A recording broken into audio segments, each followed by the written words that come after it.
السلام عليكم ورحمة الله وبركاته، حبايبي عاملين ايه؟ اخباركم ايه؟ يا رب دايما تكونوا بخير وبصحة جيدة واسعد حال. صلوا على الحبيب، اللهم صل وسلم وبارك على سيدنا محمد. استغفر الله العظيم واتوب اليه. جددوا ايمانكم بشهادة ان لا اله الا الله سيدنا محمد رسول الله. اذكروا الله الا بذكر الله تطمئن القلوب. حبايبي اللي معايا اشكركم، حبايبي اللي جم نوروني اشكركم، حبايبي اي تعليق جميل وكومنت حلو هفضل اشكركم، وكل اللي بيتمنى الخير اللي اتمنى لي الخير هشكركم، واتمنى عيلتي تكبر اكتر واكتر بيكم، ومشرفيني ومنوريني العمر كله. اولا عايزين قبل ما نتكلم في اي حاجة عايزين نقول البقاء والدوام لله وحده. انا لله وانا اليه راجعون. البقاء والدوام لله وحده. في الحاجة ام مصطفى والدة حلمية داوود، والدة زاهية داوود، انا لله وانا اليه راجعون. اللهم اغفر لها وارحمها يا رب، اسكنها فسيح جناته، واجعل يا رب وارحم جميع امواتنا المسلمين والمسلمات والمؤمنين والمؤمنات، اللهم امين يا رب العالمين. ده اولا قبل كل شيء.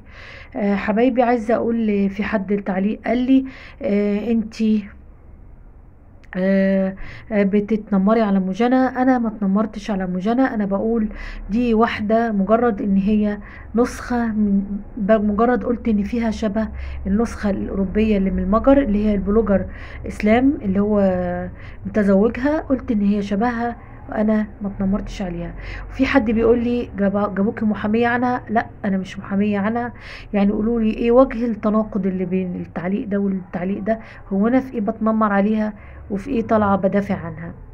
دافعت عنها؟ ده انا كل الحكايه اللي قلت ان هي زوجة البلوجر اسلام، زوجته اللي هي من المجر النسخه الاوروبيه شبه النسخه المصريه، مجرد قلت شبه فقط لا غير، ما غلطتش في اي حد. المهم موضوعنا النهارده عاوزه اتكلم عن حاجه، موضوع انا مش عايزه اقول عشان هي بتقول الناس عشان المشاهدات وكده. يعني في اقرب الناس ليها قالت دي عايزه تعمل مشاهدات. اقرب الناس ليها اللي هي بنت اختها، اللي هي بنتها المفروض.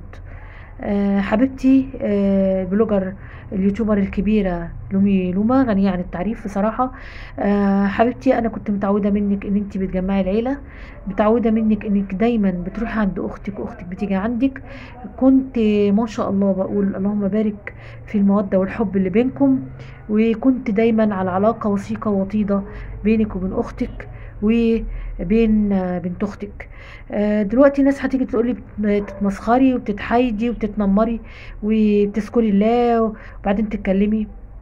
انا بتكلم بس مجرد ان انا بقول لها على حاجة. انا ما انتقدتش حد وما غلطتش فيها ولا غلطت في الوجه الطرف الاخر. انا بس مجرد اني بقول لها رأيي. يا مدام لومي لومة، يا مدام نهى، عايزة اقولك على حاجة. ملكيش خير في بنت اختك، ملكيش خير في حد تاني غريب. لما تفضلي الغريب عايزه اقولك معلش، يبقى انت ملكيش خير في حد تاني. لان بنت اختك واضح ان هي مظلومه. خليكي جنبها. لو في مشاكل حقيقيه حل المشاكل دي بينك وبين الطرف الاخر. ما تجيش عشان الغريب على بنت اختك القريبه. بتقولك ما جبتيش حق يا خالته. انا بنتك. عايزه اقولك دي بنتك. لما طالعه بتقولي دي اختي، بتتكلمي بطريقه. اختك دي بنتها، بنتها حته منها. يعني عايزه اقولك ان دينا امها عمرها ما هترضى انك انت تفضليها على بنتها. بنت اختك بنتك، بنتك الخاله والده. يعني الاسلوب اللي طلعتي بيه وقلتي بيه وطالعين تقولوا عزمتوها، هي بتقول مقرشفه الجروب. وبعدين من الاولى يعني حد كده يتطوع، عشان ممكن محدش يدخل على الجروب ويشوف الدعوة. كان المفروض ان حد تطوع كده من ضمن مسؤوليات الفرح انك انتي تطلعي وتقولي او دي بنت اختك، يعني تروحي لها لحد باب البيت وتعزميها. يعني لا يعني مبررات وحجج. معلش انا اسفة، بنت اختك اولى من اي حد. دينا مظلومة، دينا غلبانة. ما تجوش عليها. مهما كانت المشاكل حلوا المشاكل بحيث توصلوا لأقرب وقت، يعني لأقرب حاجة، ما تكونش الخلافات تشد ولا نيجي على ده ولا نيجي على ده. خليكي محايدة. دي بنت اختك، مش انا اللي هقولك، انت بلوجر كبيرة، يوتيوبر كبيرة جدا ومعروفة. فما يصحش كده. اولى الناس بنت اختك، مش يعني رفعت التليفون هتبقى مشغولة ولا حاجة، واقرب الناس ليكي هتتصلي عليها وتقولي لها تعالي الفرح او العيد ميلاد. ما عزمتكيش في الاول، اكيد هي شايفة مبادرة غير طيبة منك، فهي يعني مش معقولة. واضح ان هي مش راضية تتكلم ومكانتش حابة تتكلم، بس هي اتكلمت لما الناس ضغطوا عليها وسألوا عليها، لكن هي ما كانتش حابة تتكلم وهي مش حابة. ولو كانت عايزة حابة تطلع لريتش مشاهدات من الأول، كانت طلعت من الأول خالص وقالت على المشاكل وأنا ليه ما روحتش الفرح، وكانت عملت ترند عالي جدا. فما يصحش كده يا مدام نهى. بنت أختك، حاولي انك انتي تطبطبي عليها وتراضيها. بنت أختك وأختك، طبطبي عليها.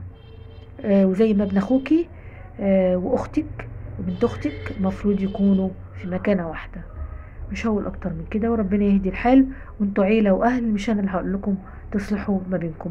واتمنى ما حدش يقول لي انت بتتدخلي وبتتكلمي تنمر. مش تنمر، انا ما بتنمرش، انا بتكلم مجرد وجهة نظر وكلام، وبقول ان انا فعلا دينا صعبانة عليا وانا بحبها جدا وفعلا غلبانة.